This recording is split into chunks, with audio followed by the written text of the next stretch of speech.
Hello, I'm Dr. Jeanette Raymond, author of Now You Want Me, Now You Don't, and I'm also a psychologist and psychotherapist and expert in relationship problems. And today I'm going to tell you a little bit about how I came to write this book. I noticed over the last 5 to 7 years that many couples who came to me for counseling were very similar in terms of what they wanted and how frustrated they were about not being able to get it.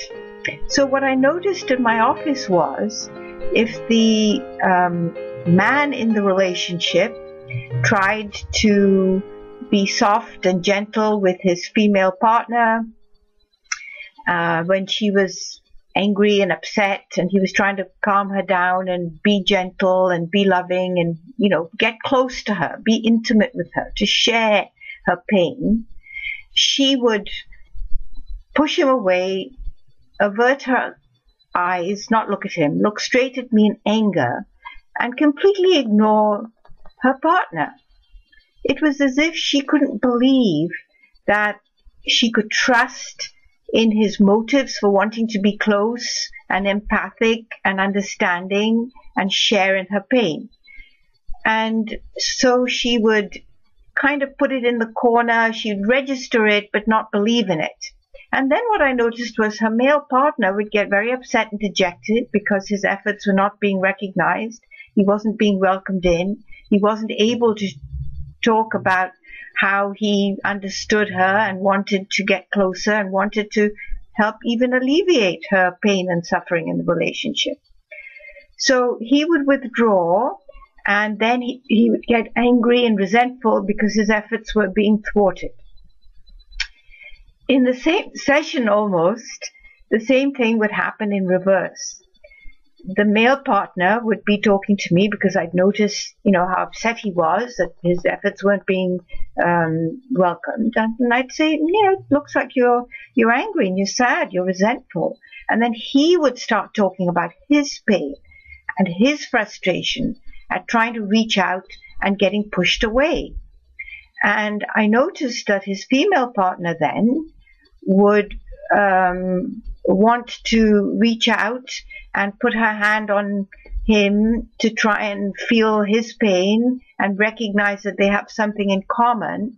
And he would not look at her, look straight at me and talk about how, she doesn't really mean it. She's just doing it because we're in your office and she's trying to make a good impression, and so on and so forth.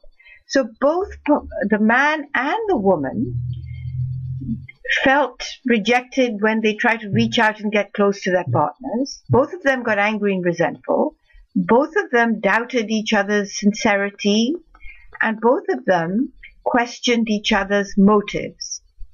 So each of them were doing this dance about wanting to get close and then spurning it when their partner offered them closeness. And it was right there in front of my eyes, and I would point it out to them, and they would look at me in amazement that this was actually going on. And so this is one of the reasons I wrote the book, to help couples notice that even though they want the closeness, they want the intimacy, they want to connect and feel like they're in this mud together, each of them has fears about trusting and believing and letting themselves be vulnerable when they are offered the opportunity to connect and share and get close and intimate. So that's one of the reasons I wrote the book, to help couples kind of look for those moments where it's on offer but you reject it, and kind of help you understand what those fears might be. The second reason I wrote the book is that, again, over the last decade, I've noticed that men seem to be more eager and take the initiative to call me when they feel like they're being pushed out of the romantic and emotional intimacy with their partners. They get very upset. Well, I'm buying her flowers, I'm taking her out, I'm spoiling her, I'm getting help in the house, I help her with the kids, I take her on long weekends, I spoil her and pamper her, do everything she wants. I respect her need to be with her family, all sorts of nice things. And yet she prefers to be with some work colleague, or she's busy with her kids, or she doesn't want to talk to me when we have downtime in the evenings. And they're absolutely terrified that their marriages or their relationships, their partnerships are going to end in failure and that they're going to be alone. And it's the men who call me to want to save the marriage. Very often their female partners don't want to come to therapy. They don't believe that they're doing anything wrong, that the partner is, they're just, if they don't like things, they can go and fix it. It's their problem and not mine. And I found this repeatedly with men who are desperately trying to reconnect with their female partners, either after they've tried all the spoiling and the pampering, or they're not working so hard, or they're feeling the need to be closer because, the kids are growing up, whatever the case might be. They're being thwarted in every direction. And one category in particular stands out. And that's men who've had childhoods where their own parents either fought all the time, separated, got divorced, got back together. It was very, very unstable and scary and made them feel very insecure.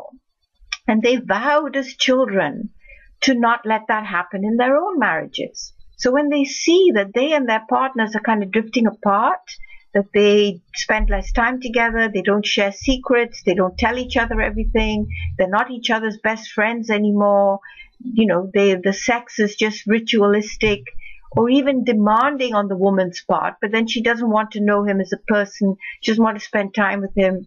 She's growing up and making friends and doing her thing and, establishing a career after her children grows up, and this man is wondering, what the hell did I do wrong and how did I end up in this place? All I want is my wife back. How do I get her back?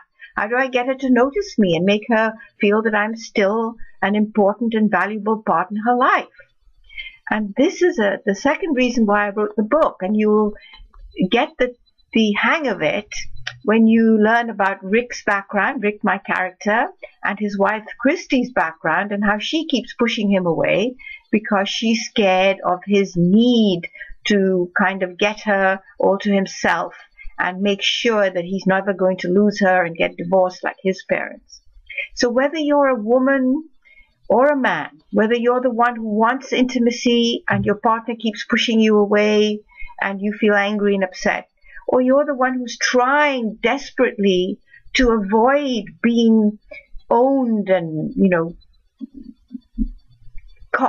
suffocated by your partner's need to kind of envelop you in the guise of being intimate, then this book is really, really going to help you, because you learn the story of how Rick and Christy got together, their childhood traumas that brought them together, how they built up their defenses to make sure that they didn't get hurt again, but in the process they lost their connection, and how I help Rick to understand his wife's fears and his own with me in the room, because he's learning that even though his efforts to get close to his wife are shunned by her, my efforts to get close to him, to help him understand and be safe with intimacy, are shunned by him.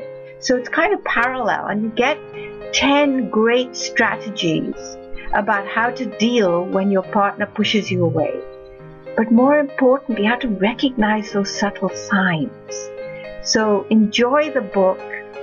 Read about your characters on my website and talk about your experiences. Tell me how you relate to them. Talk to the characters, ask them questions, and I'll be happy to respond on their behalf.